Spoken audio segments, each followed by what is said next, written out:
Ողջույն, Դոկտոր Սրումի YouTube-յան ալիքի եթերում նորից գաստրոթայմն է եւ ես գաստրոենտերոլոգ Շուշանիկ Միլիջանյանը։ Այսօր խոսելու ենք ձեզ համար ամենաակտուալ հարցերի մասին կապված առողջ սնվելու սովորույթների հետ։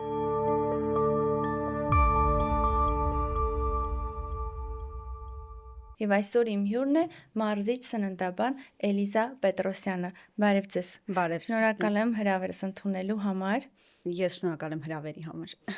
Մեր մասնագիտությունները եւս շատ առնչվում են միմյանց հետ, որովհետեւ ստամոք ծաղիկաբան ես որպես շատ եմ առնչվում հենց այնպիսի խնդիրների հետ, որոնք կապված են ոչ ճիշտ սնվելու հետ։ Եվ կարծում եմ, որ ձեզ էլ դիմում են հիմնականում քաշ գցելու նպատակով, եւ այստեղ մեր ուղիները խաչվում են, համընկնում են, մեկս մյուսին օգնելով, եւ ուզում եմ հասկանամ, թե ինչ վատ սովորույթներ կան առողջ սնվելու, որոնց հետ դուք ամեն օր բախվում եք ձեր այցելուների կամ պացիենտ, չասենք, ձեր դիմողների հետ։ Խոսքը սկսեմ երևի այնտեղից, որ միշտ որպես մարզիչ սննդաբան մեր գոլեգաների մեջ էլ ուշադրություն եմ դարձնում այն փաստին, որ չհատվի այն գիծը, որտեղ պետք է արդեն զբաղվի բժիշկը եւ որտեղ պետք է զբաղվի մարզիչը, սննդաբանը, այս դեպքում նուտրիցիոլոգ սննդաբանի մասին է խոսքը, որի մասնագետը հենց ես եմ։ Եթե վերադառնամ ձեր հարցին, այդ հարցը այսօր շատ արդի է, որովհետեւ արագ ինչ տեմպերով արագ զարգանում է ֆաստ ֆուդը, փորձում ենք նույն տեմպերով մենք պրոպագանդենք առողջ ապրելակերպը։ Չեմ կարող ասել այս պահին ինչքանով ենք կարողացել լավ պրոպագանդել, բայց ամեն դեպքում բավականին մեծ քայլերով առաջ ենք գնում եւ մարդիկ ավելի օր-օրի ավելի շատ են, ովքեր մեզ դիմում են ու դեպի առողջ ապրելակերպ ուզում են քայլեր անեն։ Բնականաբար առաջինը ֆաստ ֆուդն է, երկրորդը շատ ուշ ժամի սովորությունները սննդի հետ կապված եւ երրորդը, որ մարդիկ շատ քիչ են զբաղվում ֆիզիկական ծանրաբեռնվածությամբ, մարզումներով, թեկուզ եւ քայլերով։ Միանշանակ ճիշտ եք ու իսկապես ես այդ շատ եմ գնահատում, որ դուք կարողանում եք այդ սահմանը հասկանալ, երբ պետքա բժշկական օգնություն ցուցաբերվի, երբ պետքա ուղղակի սննդակարգով բարելավի, բայց երբեմն իհարկե կան իրավիճակներ, երբ պետք է բժշկական արդեն մասնագիտական մոտեցում եւ առհասարակ վերադառնալով առողջ սննդի համատեքստին, ինչ խորհուրդներ եք տալիս, օրինակ ճարպակալումով, գեր մարդը, որ առաջին անգամ դիմում է ձեզ, ինչն է առաջնային խորհուրդը։ Նախ պետք է հասկանանք, չէ, ինչպես է սնվում, ինչ սովորույթներ ունի, աշխատանքի բնույթը, ֆիզիկական ակտիվությունը, քանի տարի են գտնվում նա այդ վիճակում եւ ամենահաճախակի տրվող հարցը, թե ինչքան ժամանակում եւ ինչ արդյունք կունենանք։ Ամենահաճախակի եւ ամենասխալ մոտեցումը այդ հարցից ես հենց սկզբից նյարդայնանում եմ, բայց եթե վերաբերվում է կոնկրետ ինձ դիմողների հետ, տեսեք, մի անգամից անմիջապես հաջորդ օրը չենք անցնում սննդակարգի, այսօր դիմեցին ու վաղվանից ապահովում ենք սննդակարգ։ Ոչ, դա ամենասխալ մոտեցումն է եւ եթե այդպես սկսում են, շատ արագ այդ մոտիվացիան կորում է ու շատ արագ կանգնում են ինչ-որ խնդիրների առաջ։ Առաջինը փորձում ենք ինչ-որ մտերմություն ձեռք բերել, տվյալ դեպքում հաճախորդի հետ խոսել, այսպես օրագիր գրել, որ օրը ինչպես է սնվում, ինչ սննդային սովորություններ ունի, այդ սննդային սխալները, որ կատարվում է ակնհայտ, օրինակ ջրի քանակի չլրացնելը, օրինակ ուշ ժամի քնելը, որ մենք գիտենք շատ կարևոր է նաև քունը, նաև ուշ ժամի ուտելու սովորությունը, որը կրկնվում եմ, բայց այո, դա այսօր հատկապես ամռան շրջանում շատ արդի թեմա է, երեկոյան ուշ ժամի ու հատկապես մրգեր ու առհասարակ ուտելու սովորությունը։ Տեսեք, եթե մենք սկսում ենք աշխատել, առաջինը փորձում ենք այդ բոլոր սովորությունները միասին հասկանանք, միասին քննարկում ենք ինչ քայլեր պետք է արվի ու այսպես ավելի դանդաղ ռիթմով գնում ենք առաջ։ Օրինակ, ինձ հետ նիհարողը գիտի, որ առաջին 1 շաբաթը մենք վերականգնում ենք քնելու ռեժիմը։ Երկրորդ 1 շաբաթը արդեն որ ճիշտ ժամի քնում ենք, վերականգնում ենք խմել, ջուր խմելու ռեժիմը։ Դա էլ ունենք, այսինքն երկու կարևոր քայլ ունենք։ Փորձում ենք մեր օրվա 24 ժամվա մեջ տեղավորել այն փոքրիկ 1 ժամը մեզ համար հատկացված, որը հատկացնում ենք թեկուզ քայլելու։ Եթե ժամանակ չկա մարզասրահ գնալու, տանը մարզվելու, թեկուզ դուրս գալ եւ մաքուր օդին քայլելու։ Մենք եթե այդ 3 շաբաթվա ընթացքում ունենում ենք այդ ձեռքբերումը, սա արդեն մեզ համար կարևոր հիմք է անցնել սննդային սովորությունների փոփոխմանը։ Ինչպես ենք մենք դա կատարում։ Առաջինը սննդակարգից հեռացնում ենք վատ, այսպես ճակերտների մեջ ասած վատ սնունդը, այն սնունդը, որ չպետք է օգտագործենք առհասարակ։ Շաքար պարունակող ծնունդները, խոսքը ավելացված շաքարի մասին է, եւ ֆաստ ֆուդերը, տրանսճարպերը, նման մթերքներ ու ծանոթացնում եմ ես տվյալ դեպքում հաճախորդին, որ տես դու էս ուտում ես, սա է, սա է, այսպես երրորդ, չորրորդ փուլով այսպես ասած վերացնում ենք նաև այդ սննդային սխալ սովորությունները եւ արդեն այդ դեպքում մարդը պատրաստ է անցնել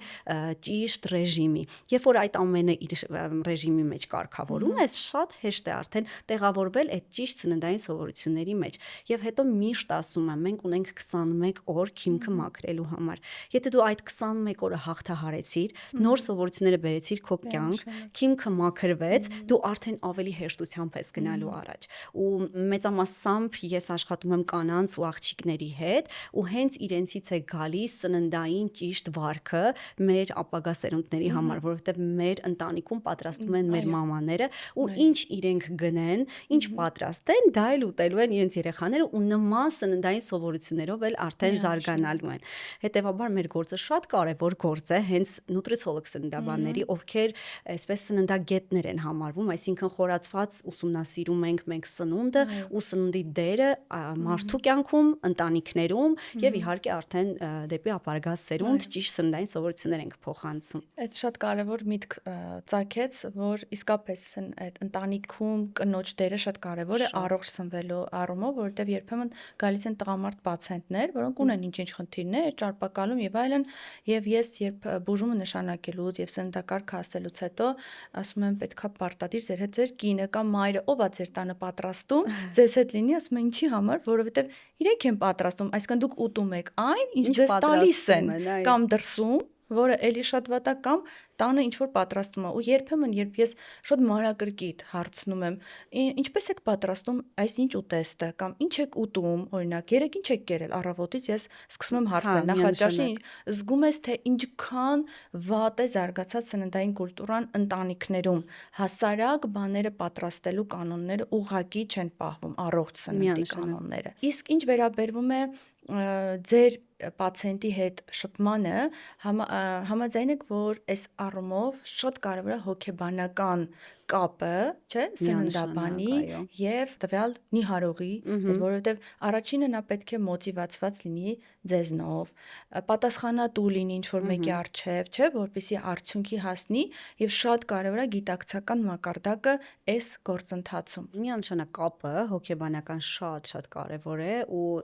ես միշտ ասում եմ 24/7 հասանելի եմ ձեզ համար։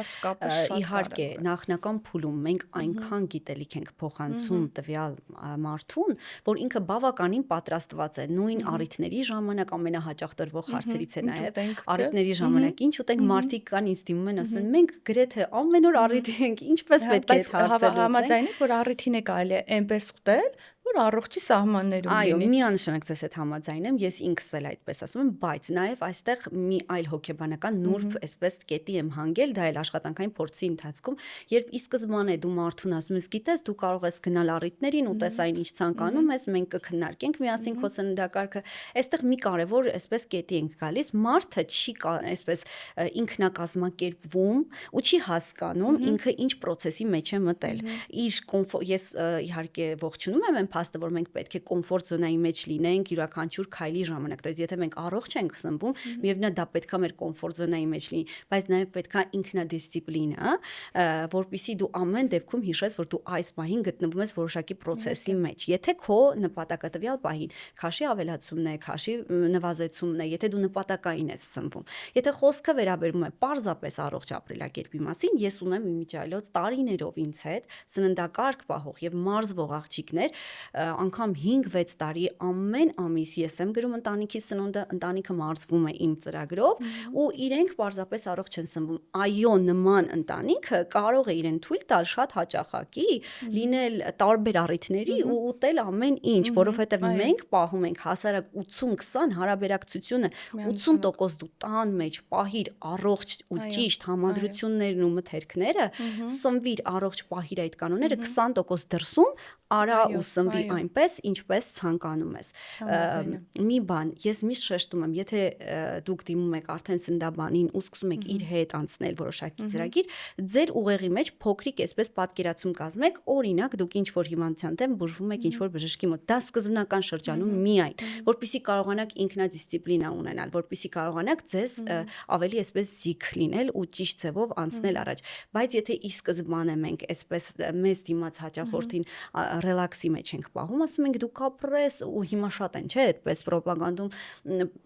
դուք ապրես քո հիմնական քո ապրելակերպով, ոչինչ չի փոխվի քո կյանքով, պարզապես դիմիր մեզ, մենք հրաշագործներ ենք, ձեզ կօգնենք ամեն հարցում։ Ոչ, սիրելիներս, եթե մենք ուզում ենք որոշակի արդյունք ունենալ, դրա համար պետք է որոշակի չարչարանք, որոշակի ինչ որ մեզ այսպես ասած դիսցիպլինա, որը որ մեզ կտանի դեպի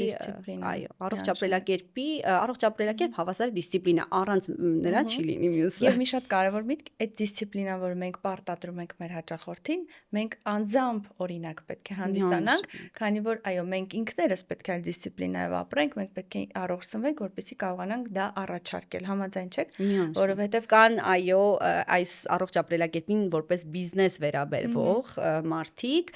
որը տվյալ դեպքում կարծում եմ ոչ դուք եք, ոչ ես, որովհետև ինձ համար մասնագիտական այսպես որակները ու ճիշտ այսպես ինֆորմացիան փոխանցելու մարդուն ճիշտ առողջ այսպես կետի բերելը ավելի կարևոր է տվյալ պահին, քան այդ բիզնեսի զբաղվելը։ Եվ շատ կուզեմ անդրադառնանք այդ բոլոր համացանցը լցված դետոքս հյութերին։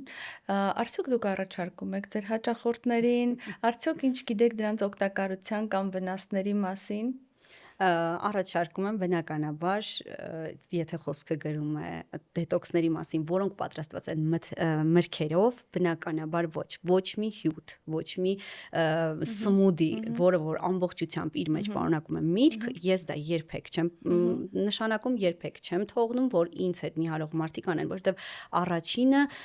լյարդի համար շատ ծանր է, այդքան մեծ գլյուկոզան օրգանիզմ մտնելու հետ կապված։ Եվ ենթաստամոքսային գեղձի, նաև այո գլյուկոզայի մեծ թռիչքներ եւ համաձայն եք արդյոք 10 օրում 8 կիլոգրամ դետոքսներով, սմուզիներով նիհարելուն։ Միանշանակ ոչ, դա գիտեք, սա շատ այսպես ծավալուն թեմա է, շատ երկար կարող ենք խոսել սրա մասին։ Ես միշտ ասում եմ, եթե ուզում եք բեռնաթափման օր անեք, նախապես 1-2 օր առաջ արդեն օրգանիզմը պետք է նախապատրաստեք այդ process-ին եւ արեք գիտակցված ճիշտ ընտրված մթերքներով պարտադիր դետոքս օրերին մենք պետք է ունենանք ծամելու ֆունկցիան, պետք է ունենանք այդ գիտելիքը փոքրիկ էս գիտակցումը, որ ինչքան ճիշտ ու ինչքան դժվար գործողություն ենք այս պահին մենք կատարում, օրգանիզմի համար շատ կարևոր,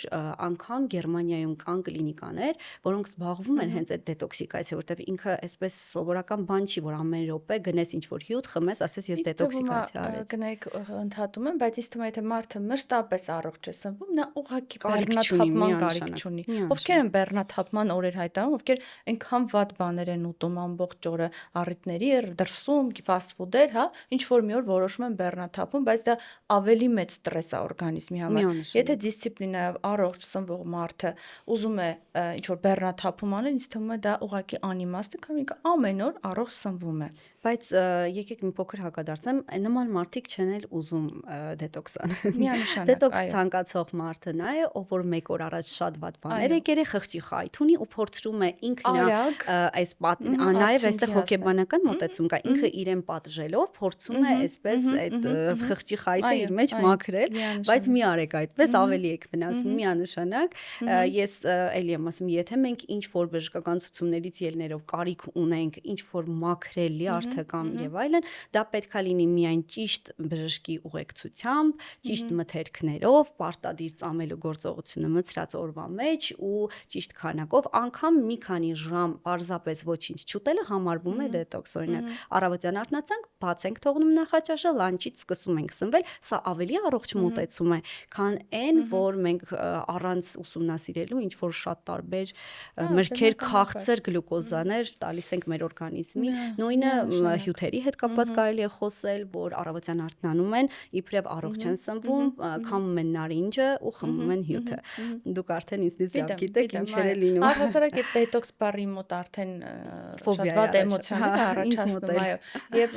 նույնիսկ այդ լյարդի դետոքս եւ այլն դրանք էլ իրականում լյարդն էլ մաքրել ընդհանրապես պետք չի, լյարդը ինքն է այդ մաքրվող ֆունկցիան կատարում մեր օրգանիզմում, դրա համար այդ բառեր ուղղակի ասես մարքեթինգային ինչ-որ տերմիններ են դառնում, մարդկանց մեջ ինչ-որ միֆեր են, հա, որոնց ուզում եմ ես այդ միֆերը իրականում աստիճանաբար հանենք։ Մի հարցի շուրջ էլ այսպես խոսենք, եթե մենք երեկոյան ուշ ժամերին չենք սնվում, այսինքն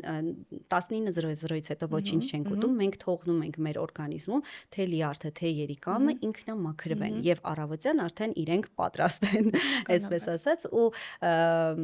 այս դեպքում եթե մենք պահում ենք այդ ռեժիմը երեկոյան ժամի սնվելու, բնականաբար երբեք եւ լյարդը եւ երիկամը կարիք չունեն որևիցե մաքրման ծրագրի։ Պարզապես պետք է իրենց ֆունկցիային չխանգարեն։ Իմ խոսքը վերաբերվում է դրան, եթե մենք բժշկական ցուցումով ունենք դիսֆունկցիա, ինչ որ խանգարման խնդիր, այդ դեպքում միգուցե ինչ որ տեղերում, ինչ որ միտեղ հնարավոր լինի, պետք լինի ինչ որ մաքրման ծրագիր։ Բայց եթե խոսքը գրում է առողջ սովորությունների մասին, մարդը 19:00-ից հետո չի ծանրացնում իր լյարդի ու երիկամի աշխատանքը, բնականաբար նրանք դետոքսիկացիան կատարում են ու ոչ մի խնդիր չի լինում։ Սա իմ կարծիքն է ամեն դեպքում։